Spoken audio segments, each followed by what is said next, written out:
I instanced only last week at the Committee on the Good Friday Agreement the central border area, which has been the least developed area in our country. That's the counties of Cavan, Monaghan and north of the border Tyrone and Fermanagh.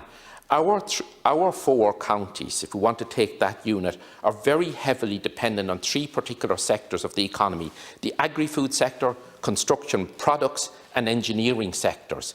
They are very heavily dependent on those 3 sectors to generate employment and to develop an economy and make export earnings as well.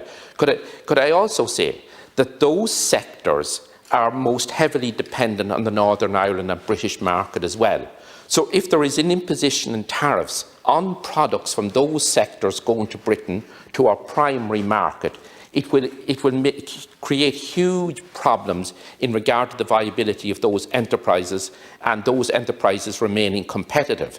So we have the double-edged negative of sectors that are the primary economic driver in the least developed regions being the sectors that are most heavily dependent on the British market to export to and to get to make their living and to sell their product. So I have appealed numerous times that hopefully we will have a deal, but in the event of there being no deal and these sectors being very exposed, that government assistance has to be targeted at those particular areas.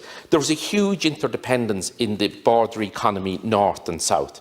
I can instance it, and Minister Burton would know my own county well, so he would, and County Monaghan as well. He will know the enterprises I'm talking about. Some of them cited on our side of the border, and then on the Fermanagh side, their sister companies as well. Companies that are very interdependent. Part manufacturing in one jurisdiction, part assembly in another jurisdiction. So there will be unbelievable complications and additional cost burdens if we don't have a deal in that respect. So that's why it's particularly important, and it's very worrying the messages and the talk from Westminster over the past number of days and over the past number of weeks in regard to they wanting to forge ahead without a deal. I sincerely hope, and I thought that the Taoiseach, as Deputy Sean High referred to, that he was somewhat optimistic that a deal would be reached. We sincerely hope that that can be achieved, because it's absolutely necessary. And the huge progress that has been made will be knocked back in incalculable terms if we don't have an agreement. Because one of the phrase that I used at the first committee meeting that we had in 2016 after the British referendum, I said that decision of the British people to decide to leave the European Union was it knocked the stuffing out of border communities. Because those of us who lived there through the bad days, we saw the complete change around, where communities come together regardless of whether we were sited on the northern side of the border or on the southern side, whether we were sited in Fermanagh or in Cavan or in Monaghan or Tyrone. So these are huge stakes for our communities. They're huge stakes for all of our island. Could I just refer to COVID? And the Taoiseach quite understandably stated that the commentary by all the heads of state and heads of government at the council meeting were very sombre in regard to COVID.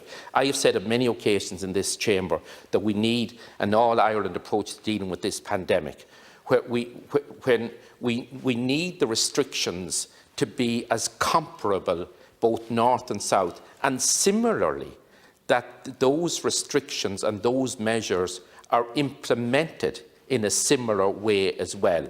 Having restrictions and not implementing them on one side of the border won't help us to eliminate this virus from our island. Thank you, Alaskan Corla.